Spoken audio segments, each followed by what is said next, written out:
a década de 1960.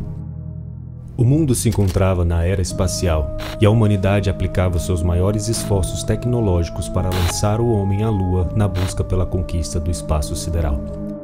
Já sob a abóbada celeste, o Brasil celebrava suas vitórias e enfrentava seus desafios. Às 10 horas da noite do dia 22 de maio de 1966, em Campos, no interior do Rio de Janeiro, uma explosão deixou uma população numa sessão de cinema próxima à praia de Atafona em alerta. Com aproximadamente 35 centímetros de diâmetro e 25 centímetros de profundidade, uma cratera na areia da praia exalava um forte odor de enxofre. Em resposta às perguntas dos jornais, um investigador de São João da Barra afirma que o departamento de polícia aceitou a hipótese de que aquele seria o rastro de um disco voador. 3 meses mais tarde, a 300 quilômetros de Campos, próximo à cidade de Niterói, no dia 17 de agosto, Gracinda Coutinho dirigia com seus 3 filhos pela Alameda de São Boaventura, em Fonseca. Sua filha mais nova chamou a atenção para um objeto no céu.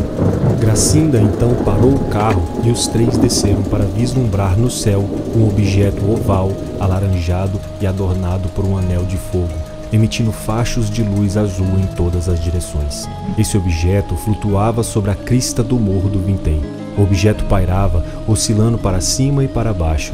Então ele desceu por um instante e lançou um raio azul em direção ao chão. Gracinda e seus filhos, alarmados, pularam dentro do carro e voltaram para casa, onde ela informou ao seu marido sobre o que tinha visto. Quando ele retornou ao local, na mesma noite, o objeto já tinha partido. Minutos mais tarde, os departamentos de polícia que rodeavam a área receberam diversas ligações dos cidadãos reportando o mesmo avistamento de um objeto voador não identificado, mas poucos quiseram se identificar por medo de serem ridicularizados por aquela denúncia. 3 dias mais tarde, um rapaz procurava sua pipa caída sobre o mesmo morro, o Morro do Vintém, quando algo chamou a sua atenção no meio da mata. Numa clareira, no topo do morro, 2 homens jaziam lado a lado. Cobrindo seus olhos estavam os objetos que dariam nome ao mistério que envolveu uma longa investigação policial, onde até mesmo as hipóteses de rituais espiritualistas, experimentos científicos e discos voadores foram propostas. Esse é um infame mistério das máscaras de chumbo.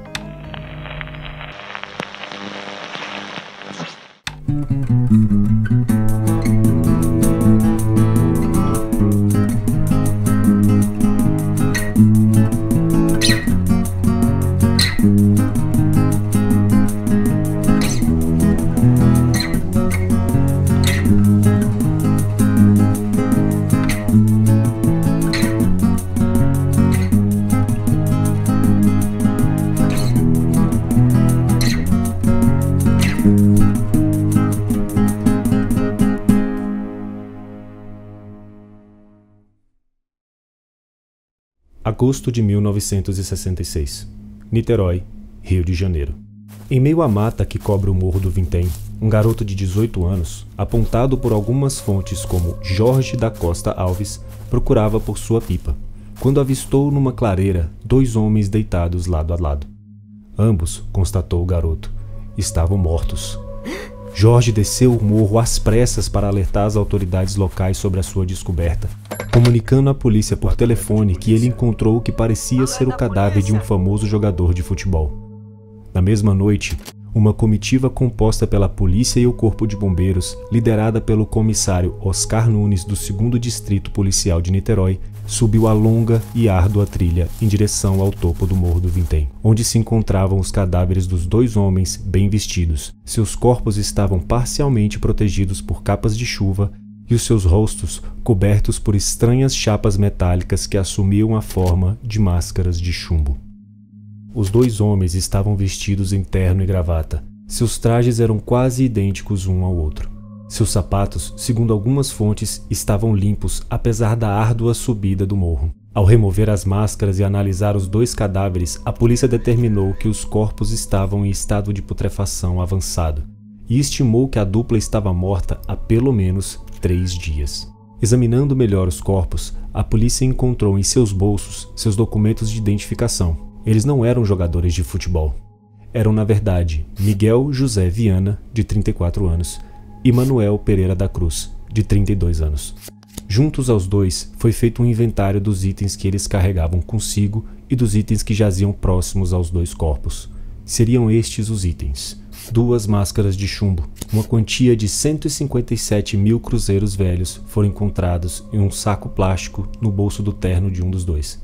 4 mil cruzeiros foram encontrados com o outro homem. Um lenço de bolso com as iniciais bordadas que diziam AMS.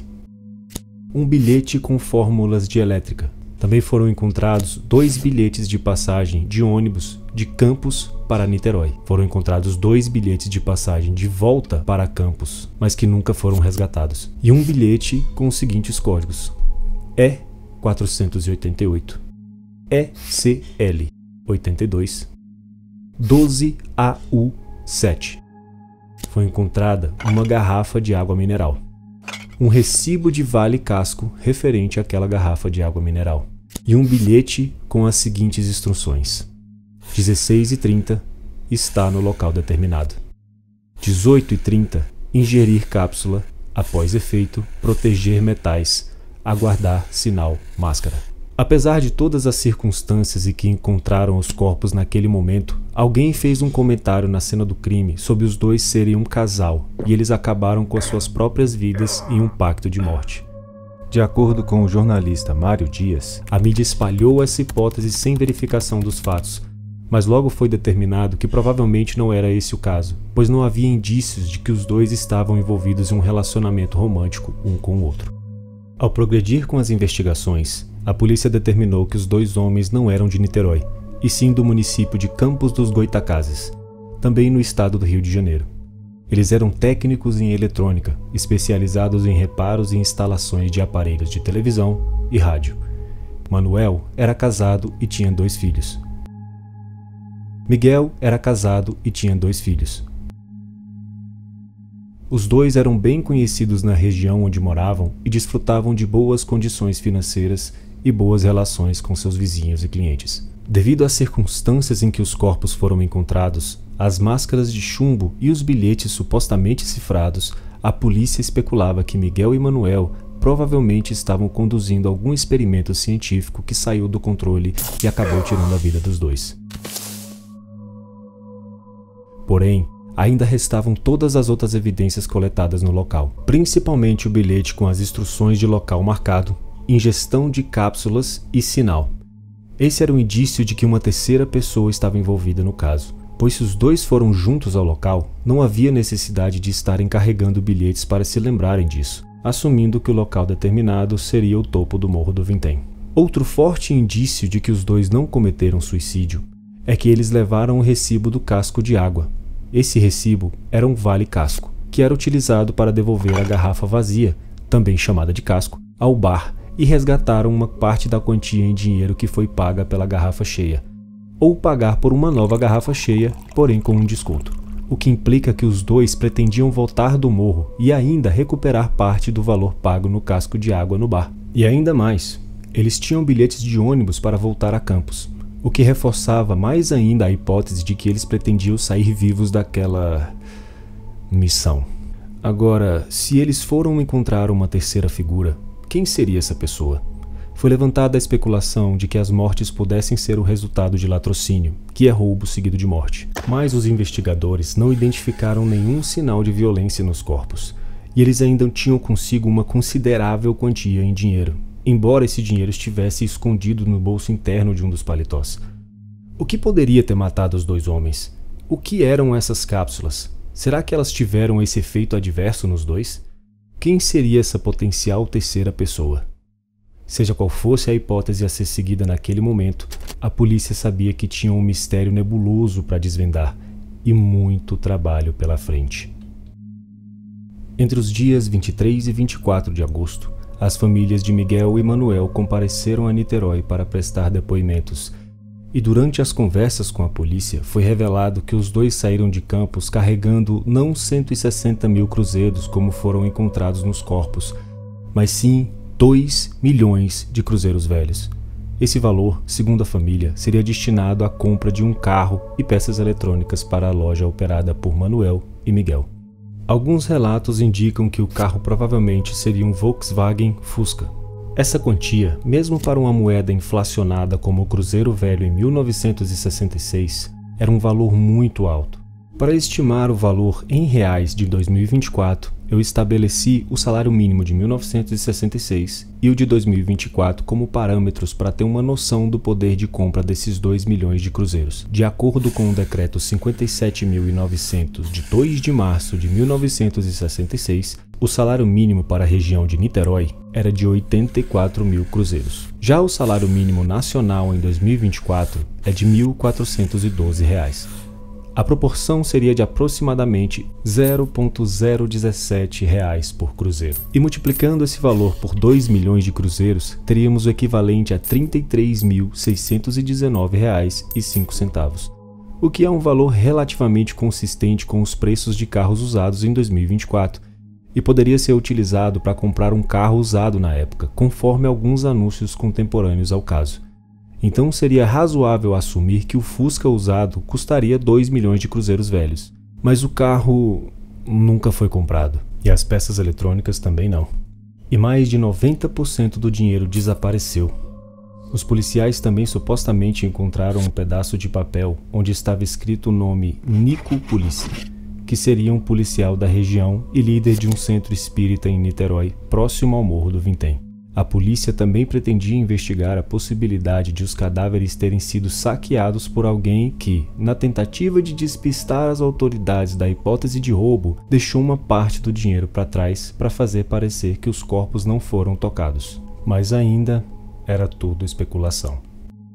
Com os cadáveres enviados ao Instituto de Polícia Técnica para a realização da necrópsia, os investigadores voltaram a sua atenção para a cena do crime com o intuito de verificar as duas hipóteses principais do caso: um experimento científico desastroso ou latrocínio.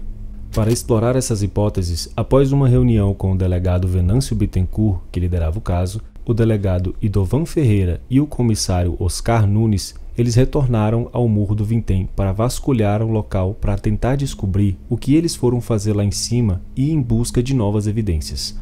A primeira etapa da investigação era entender como a dupla chegou no cume do morro, que é uma subida árdua de aproximadamente 200 metros do nível do mar. Ao chegar no local, a polícia constatou que era possível chegar ao cume do morro por várias trilhas diferentes, e uma delas em particular era relativamente suave. E provavelmente foi essa trilha que a dupla tomou para alcançar o cume às 16h30 do dia que desembarcaram em Niterói.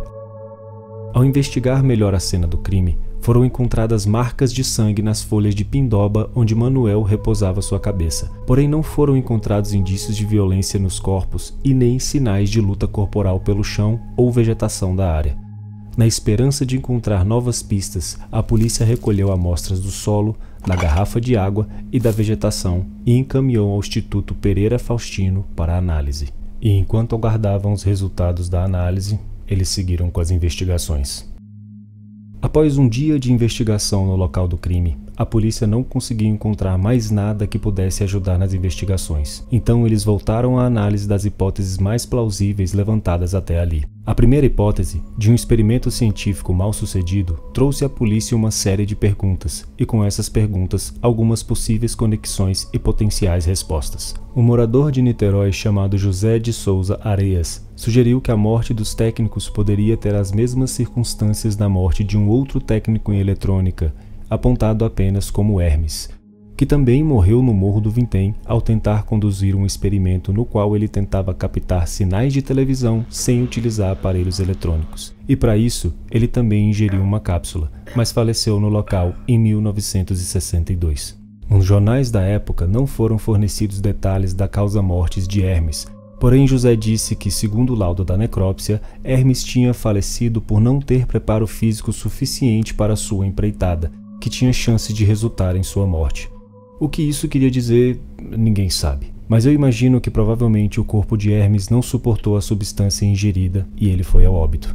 O comissário Oscar Nunes traçou paralelos entre o caso de Miguel e Manuel e a história narrada por Areias. O primeiro é que, se José estiver falando a verdade, Hermes faleceu por causa de sua saúde precária, o que poderia ser o caso de Miguel e Manuel, pois Miguel sofria de asma e Manuel, segundo relatos, sofria de dor de estômago crônica. Segundo, um experimento científico explicaria a motivação da dupla para subir ao topo do Morro do Vintém utilizando máscaras de chumbo para proteger os olhos, muito embora os motivos ainda não fossem muito claros para a utilização das máscaras. E terceiro, de acordo com o subdelegado de Santa Maria no 18º Distrito de Campos, Henri Caldeira, Miguel parece ter conduzido pesquisas sobre televisão em morros das cidades de Colatina, Alegre e Mimoso, no estado do Espírito Santo, e era considerado um entusiasta de experimentos científicos.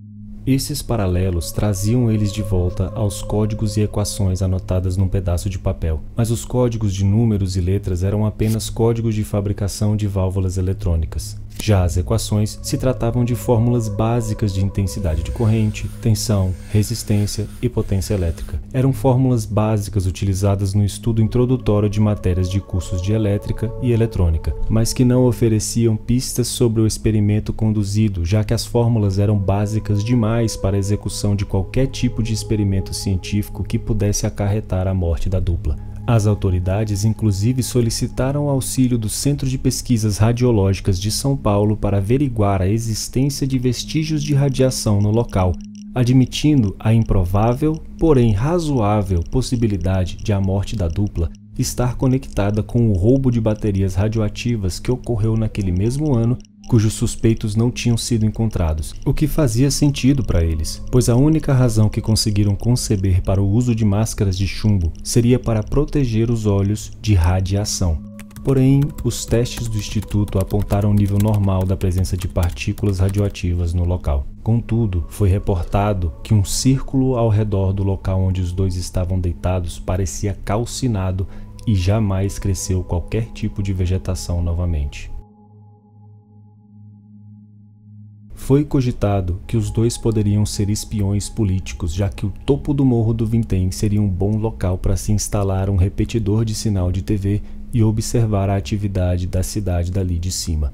Ou contrabandistas, já que as peças eletrônicas que os dois precisavam eram importadas e naquela época era difícil de conseguir acesso a essas peças. Mas pela falta de violência nos corpos ou luta corporal no solo, a polícia achou improvável. E também não foi possível provar que os dois tivessem qualquer conexão com organizações internacionais interessadas em espionagem em território brasileiro. Então essas possibilidades foram descartadas.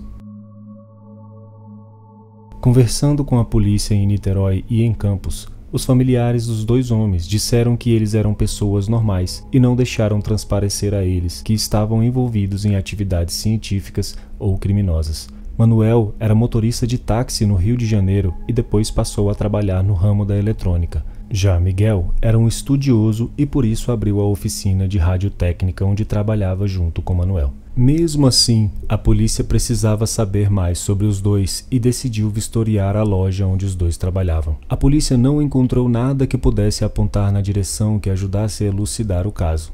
Porém, entre as bancadas e prateleiras da oficina da dupla, um livro que parecia ter sido folheado frequentemente e exibia diversas anotações do leitor chamou a atenção dos investigadores. Era um exemplar de A Vida no Planeta Marte e Discos Voadores, do autor Hercílio Mais. Esse autor dizia ter sido orientado a escrever o livro por uma entidade espiritual chamada Ramatis, que teria guiado ele a escrever sobre a vida no planeta Marte. Por causa desse livro, foi sugerido que eles pudessem estar tentando contato com extraterrestres no alto do morro, e durante o contato, eles poderiam ter sido mortos pelos alienígenas marcianos com alguma tecnologia desconhecida, talvez um raio eletromagnético, talvez um raio azul lançado por um objeto oval rodeado por um anel de fogo, um raio superpotente que simplesmente ceifaria suas vidas, mas que não deixaria evidências, daí a impossibilidade de determinar a causa mortis? Bom, Saulo Soares, que assumiu o caso um ano mais tarde, disse em uma entrevista ao programa Linha Direta em 2004. Eu trabalhava na delegacia de homicídios. Tinha que afastar a possibilidade de marcianos da história, porque o detetive não ia no espaço procurar ninguém. Eu tinha que procurar no chão. Era o que eu tinha que fazer. E então a sugestão foi deixada de lado. por enquanto. A polícia também entrevistou Elcio Gomes, que era um piloto do Aeroclube de Campos e amigo próximo de Miguel Emanuel. A polícia também notou que sempre que questionado sobre o que ele estava fazendo no dia 17 de agosto, Elcio ficava nervoso e dizia que não saiu de Campos dos Goitacazes. Durante as entrevistas, Elcio denunciou um homem chamado Álvares de Souza, que supostamente foi apreendido pela polícia em Friburgo. Segundo Elcio, ele teve envolvimento no fenômeno do dia 16 de maio de 1966, onde uma explosão ribombou sobre a praia de Atafona e que Miguel e Manuel também tinham envolvimento no caso. As famílias de Miguel e Manuel diziam que Elcio era bem próximo dos dois e que quando o trio se reunia, eles passavam horas conversando sobre eletrônica e experimentos científicos, o que levantou suspeitas dos policiais. Mais tarde, em entrevista com o pai de Manuel, Sr. Sebastião Pereira da Cruz, o idoso disse à polícia que Elcio, Miguel e Manuel realizaram um experimento no quintal da casa de Manuel, onde houve uma explosão tão forte que parecia que ia levar a casa abaixo. O artefato explosivo foi uma bomba caseira feita com um tubo metálico. Esse relato fez com que a polícia desconfiasse de que a explosão de Atafona também fosse de autoria do trio Elcio, Miguel e Manuel, o que mostrava que Elcio mentiu sobre o tal Álvares de Souza, e que na verdade Elcio é quem estava envolvido na explosão de Atafona. Mais tarde, Valdir Cardoso, um homem que trabalhava para Miguel e Manuel, confirmou que a explosão na praia de Atafona foi ideia de Elcio, que convidou Miguel, Manuel e Valdir para assistir um fenômeno sobrenatural na praia. Valdir disse que os três ficaram distantes da água, esperando Elcio conduzir algum procedimento. Depois de esperar por mais ou menos 10 minutos, eles viram Elcio correndo em direção aos três, quando logo atrás dele, uma enorme explosão irrompeu sobre o mar, lançando um raio de luz roxo contra a água e sacudindo a areia sobre seus pés. Então Elcio gritou para os três entrarem no carro e fugirem dali, pois algo ruim estava para acontecer. Valdir também disse se lembrar vividamente de um forte cheiro de enxofre após a explosão. Ele relatou na mesma conversa com a polícia que Elcio era um espiritualista e que podia incorporar espíritos, às vezes assumindo o espírito de Dr. Paulo e às vezes Dr. Samuel. Disse que Elcio tinha influência sobre Miguel e Manuel e que a dupla costumava procurar ele em busca de ajuda do mundo espiritual para tentar tratar a asma de Miguel e a dor de estômago crônica de Manuel. E a entidade de Dr. Samuel costumava dar bons conselhos médicos para esses casos. Por último, ele disse que os quatro se reuniam na loja para realizar longas sessões espirituais, mas, embora Miguel e Elcio fossem mais entusiasmados com o assunto, Manuel parecia ser mais cético. E de acordo com Valdir, poucos dias antes da dupla partir para sua viagem derradeira, Manuel disse: "Eu vou assistir uma experiência definitiva. Depois disso, eu vou poder dizer se eu acredito ou não", implicando que os dois realmente partiram para o Morro do Vintém com o objetivo de conduzir um experimento científico espiritual. Elcio chegou a ser preso preventivamente por causa de diversas implicações que ele tinha na história, mas por falta de provas, ele eventualmente foi solto pela polícia. No tópico de causas espirituais, os jornais da época apontaram como pista a macumba, que é na verdade um instrumento musical utilizado nas religiões Umbanda e Candomblé, mas que também é muitas vezes utilizado como um termo pejorativo para denominar as oferendas realizadas pelos praticantes das religiões de matriz africana no Brasil. A relevância desse tópico, que era incessantemente apontado pelos jornais contemporâneos ao caso, era de que Miguel e Manuel, embora se declarassem cristãos, começaram a praticar espiritismo junto a Elcio pouco antes de suas mortes. O espiritismo, nesse caso, não tem relação direta com Umbanda ou Candomblé, pois é uma religião diferente, mas a possibilidade de eles estarem praticando essa religião em segredo, se fosse verdade, podia ser para evitar o preconceito religioso que era comum naquela época e até hoje em dia. E, muito embora causas espirituais fossem explicações improváveis para a solução do caso, o espiritismo seria mencionado diversas vezes ao longo das investigações e até mesmo depois de fechado o inquérito. E guarde isso na memória, pois nós vamos retornar a esse assunto mais adiante. Contudo, a conexão com o espiritismo nesse caso não era diretamente ligada a Elcio, e sim a presença do tal Nico Polícia, que era líder de um centro espírita nas proximidades, e foi, inclusive, levantada a hipótese de que os dois poderiam ter sido assassinados no próprio centro espírita e seus corpos descartados no topo do morro para despistar a polícia. Porém, os próprios policiais acreditavam ser uma causa inviável devido às circunstâncias em que os cadáveres foram encontrados. O melhor curso de ação naquele momento foi recorrer ao Instituto de Criminalística e ao IML do Rio de Janeiro para que a causa mortis fosse determinada através da análise das vísceras dos cadáveres. Hélio Brasil e Oscar Nunes entendiam que, se o depoimento de José Areias estivesse correto e dependendo do resultado da análise dos corpos, a causa mortis poderia confirmar que Manuel e Miguel morreram em decorrência de algum acidente provocado pelo suposto experimento científico, mas a confirmação dessa hipótese ainda dependia dos resultados da necrópsia. A demora na entrega do laudo da necrópsia por parte dos peritos do Departamento de Polícia Técnica do Rio de Janeiro foi apontada como a principal causa da consequente demora na resolução do caso. Os peritos, por outro lado, alegaram que não conseguiam entregar os resultados com celeridade por falta de recursos e de pessoal. E essa morosidade teve consequências que talvez tenham condenado a resolução do caso. Depois de uma longa espera, a polícia recebeu os resultados da necrópsia e da análise das vísceras das vítimas. A necrópsia dizia que a morte foi de causas naturais. Já o resultado da análise das vísceras foi inconclusivo.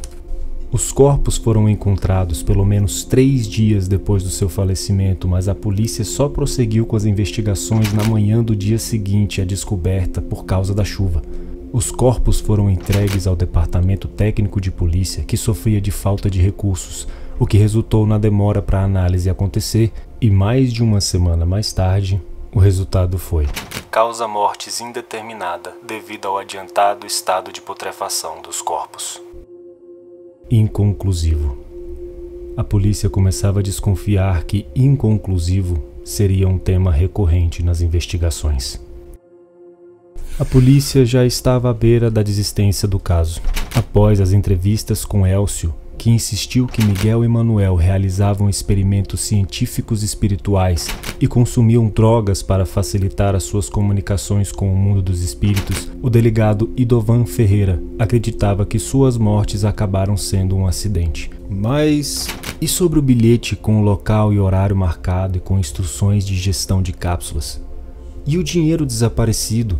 Com os resultados inconclusivos da necrópsia e o corte de recursos para a investigação, a equipe do 2º Distrito Policial de Niterói foi forçada a abandonar o caso. Após o fracasso do 2º DP de investigações, Idovan Ferreira encaminhou os autos do processo para a 1ª Vara Criminal de Niterói para a apuração das mortes. Parecia que a história tinha chegado ao seu fim.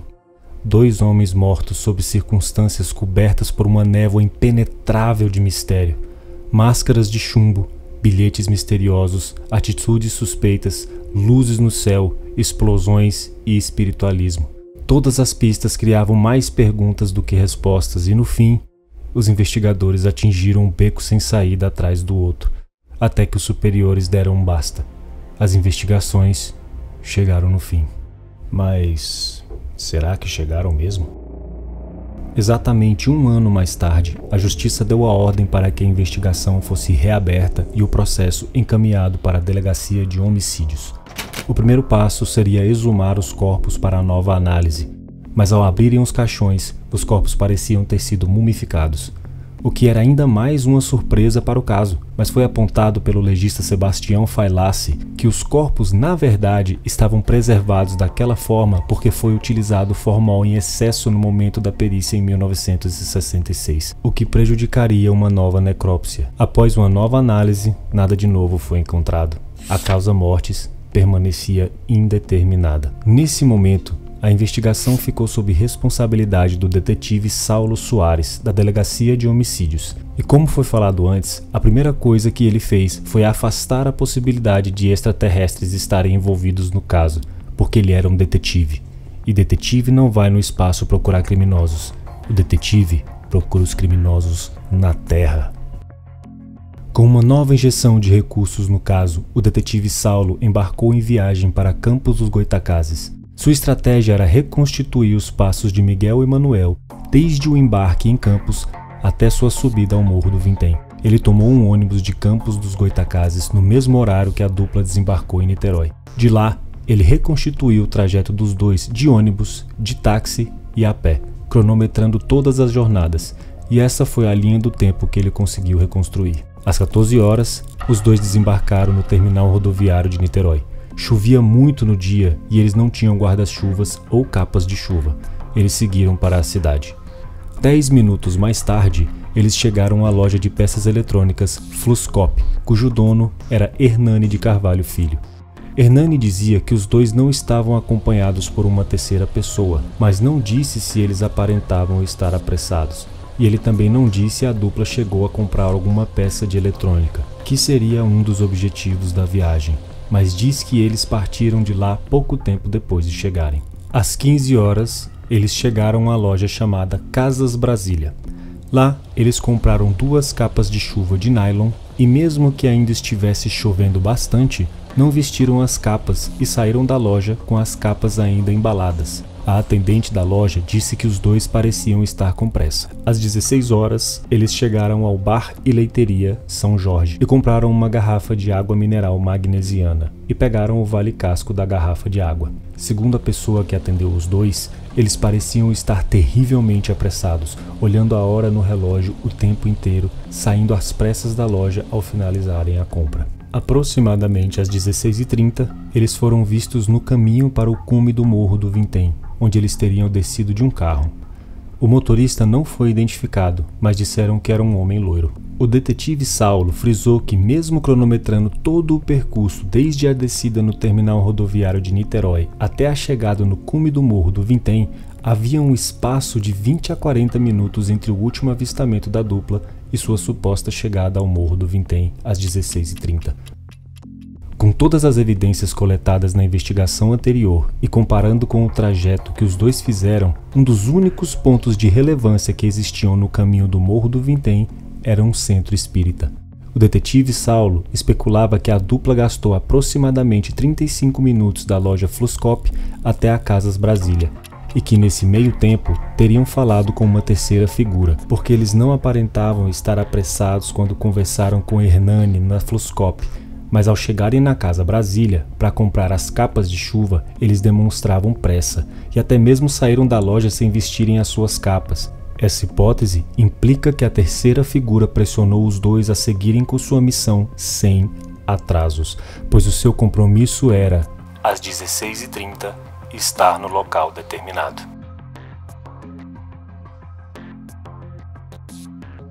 No mês seguinte, ao entrevistar pessoas envolvidas direta e indiretamente ao caso de Miguel e Manuel, chegou à polícia uma acusação de um casal de alemães cuja esposa, que todos chamavam de A Loura, talvez estivesse envolvida com os técnicos, pois seu marido, o alemão, que além de escultor, era técnico de rádio amador e agora estava desaparecido. E a Loura também? Foi isso mesmo. A Loura simplesmente desapareceu depois desse depoimento. 2 anos mais tarde, já em 1969, a Loura foi por conta própria até a delegacia, onde ela foi interrogada e trouxe mais um suspeito para o caso. A Loura alemã acusou um lituano que morava na região, que também era técnico em eletrônica e era diretor de um centro espírita na região. E depois de tudo isso, o nome do casal de alemães e do lituano não foi revelado aos jornais da época e acabaram sendo perdidos no tempo. No mesmo ano, o caso voltou à ativa por um motivo inesperado. Um presidiário em São Paulo confessou a autoria do crime. Hamilton Desani, que cumpria pena de quase 50 anos por latrocínio, era um notório ladrão de carros na região do Rio de Janeiro e São Paulo. Após pedir proteção do Estado para sua família, que estaria sob a ameaça de morte por um dos homens que seriam delatados, Hamilton deu sua versão da história. Ele disse que Miguel e Manuel foram assassinados por 3 homens, também ladrões de carros, conhecidos como Wilson Alemão, Acácio e o Espanhol. Ele disse que os 3 faziam parte de uma quadrilha que agia em São Paulo e Rio de Janeiro e estavam ligados a um centro espírita no Cubango. No centro de Umbanda liderado pela mãe de santo Helena, eles encontraram Miguel e Manuel para tratarem da compra de um carro. Do centro espírita, todos foram de carro até o pé do morro. Então eles teriam forçado a dupla a subir o morro sob a mira de armas de fogo até o cume. E somente Hamilton ficou no carro. Passados alguns minutos, o trio retornou sem as vítimas. E quando Hamilton os questionou, eles responderam apenas: "Nós fizemos eles beberem veneno." Então eles partiram dali para Guanabara, onde se separaram. Logo em seguida, a polícia prendeu o espanhol e o nome verdadeiro dele era Pedro Teles Fernandes, o presidente do centro de Umbanda apontado por Hamilton. Fernandes disse que o plano foi arquitetado naquele centro, onde os técnicos frequentavam em busca de comunicação com o mundo espiritual, citando até mesmo que os dois estudavam espiritualismo e eletrônica. Então, depois de quase 3 anos de investigações, mistérios e frustrações, o caso finalmente foi resolvido. Todos os jornais e documentários sobre o assunto apontam o caso como sem solução, mas ele foi resolvido assim, com uma simples confissão de um ladrão de carros? É claro que não. Hamilton estava mentindo. Desconfiados e com razão da honestidade de Hamilton, os policiais transportaram o criminoso de São Paulo para Niterói, onde ele seria interrogado novamente. Quando chegou em Niterói, a história de Hamilton mudou. Os culpados pelo latrocínio já não eram mais Wilson alemão, Acácio e o espanhol. Agora eles eram Wilson alemão, Antônio e o português. E agora Miguel e Manuel não estavam mais envolvidos com eles para comprar um carro, e sim para realizar instalações de rádio em navios de contrabando. Logo, eles foram mortos para serem silenciados. Ele então disse que o português morava no Morro da Catacumba. Hamilton pediu então para que a polícia o levasse até lá, que ele iria tentar extrair uma confissão do contrabandista, mas pediu para os policiais ficarem 100 metros de distância atrás de Hamilton, para que o português não desconfiasse de sua colaboração com a polícia. A polícia fez uma verificação antes de seguir com o plano de Hamilton e descobriu que não tinha português nenhum morando no Morro da Catacumba. O resultado é o que se esperava. A polícia viu diretamente através da história desconjuntada de Hamilton e concluiu que toda essa confissão mirabolante era só uma tentativa de escapar da prisão. Ao ser pego na mentira, Hamilton confessou que seu intuito com a história realmente era aproveitar a oportunidade para fugir da cadeia, e todos os detalhes que ele deu foram apenas uma confissão forjada com base no que ele leu no jornal sobre o crime das máscaras de chumbo. Ele foi então enviado de volta a São Paulo, dessa vez com um processo de falso testemunho em cima de sua sentença de 50 anos que ele já cumpria. E com isso, mais um beco sem saída. A polícia estava praticamente de volta à estaca zero e com seus recursos gastos por um bandido que não serviu de nada. Todo caso de polícia, especialmente de homicídio, é uma janela que vai se fechando gradualmente à medida que o tempo passa, reduzindo as suas chances de resolução a cada dia. O crime das máscaras de chumbo era uma janela que já estava se fechando há 3 anos e parecia estar quase selada. Mas suponha que essa janela, mesmo que quase fechada, ainda mostra uma pequena fresta, e através dessa fresta é possível enxergar um novo suspeito, e as suas iniciais eram AMS. Recife, Pernambuco. A polícia cumpria um mandato de prisão de um conhecido estelionatário que, além de ser foragido na Justiça do Rio de Janeiro, também tinha escapado do Presídio Geral Fluminense. Esse homem era tão atrevido que chegou a dar um golpe no sogro do inspetor-geral de polícia de Pernambuco. Esse homem se passava por professor de parapsicologia. Chegou até a ser convidado pela Universidade Federal de Pernambuco para dar aulas no campus local, mas não teve tempo de aceitar porque estava ocupado demais aplicando golpes. No dia em que a polícia cumpriu o mandato de prisão, eles vasculharam toda a casa do estelionatário, exceto por um único lugar. Quando a polícia deixou a casa do criminoso, acreditando que ele não estava no imóvel, a porta de uma geladeira se abriu. De dentro dessa geladeira saía o professor Ramayana, também conhecido como Conde Alexandre, mas o seu nome completo era Alexandre Monteiro Selva, AMS. As mesmas iniciais bordadas no lenço de bolso que encontraram com Miguel Emanuel no topo do Morro do Vintém. As suspeitas foram levantadas não só por causa de suas iniciais, mas também por ele ter morado próximo ao Morro do Vintém no mesmo período em que os técnicos em eletrônica faleceram. Ele também recebia pessoas curiosas em sua casa para realizar experimentos de parapsicologia, experimentos paranormais e científicos, ou experimentos científicos e espirituais. O delegado João Antônio da Polícia de Homicídios de Pernambuco estava atrás de Ramayana porque ele era um golpista foragido da justiça, por ele ter envolvimento no esquema de corrupção com o capitão Paulo Gomes, que era ex-diretor do Presídio Geral do Estado do Rio de Janeiro, e porque agora ele era suspeito de ter autoria nas mortes de Miguel e Manuel. O delegado também reforçou suas suspeitas pelo fato de que Ramayana realizava experimentos de parapsicologia na casa do capitão Paulo Gomes, que ficava no caminho do Morro do Vintém. E, segundo o levantamento do detetive Saulo Soares, no percurso que a dupla fez, entre o último avistamento dos dois com vida e o Morro do Vintém, só existia uma edificação de relevância, que seria um centro espírita que realizava estudos espirituais e ou parapsicológicos. O delegado teorizou que Miguel e Manuel tenham entrado em contato com o estelionatário Ramayana para realizarem seus estudos de parapsicologia e o professor orquestrou seu assassinato e o roubo dos 2 milhões de cruzeiros que eles carregavam. Ramayana tinha passado uma temporada aplicando golpes no Recife, mas sentindo a aproximação da polícia, o professor fugiu para a Paraíba. A polícia fluminense seguiu no seu encalço. Chegando no estado da Paraíba, Ramayana percebeu que a polícia estava fechando o cerco ao seu redor e mais uma vez ele fugiu, dessa vez para o estado da Bahia. Antes de partir em sua fuga, Ramayana entrou em contato com seu advogado, Ivon de Almeida Pires. Ivon de Almeida Pires, em contato com a polícia de Niterói, informou que Ramayana tinha denúncias para fazer sobre o capitão Paulo Gomes.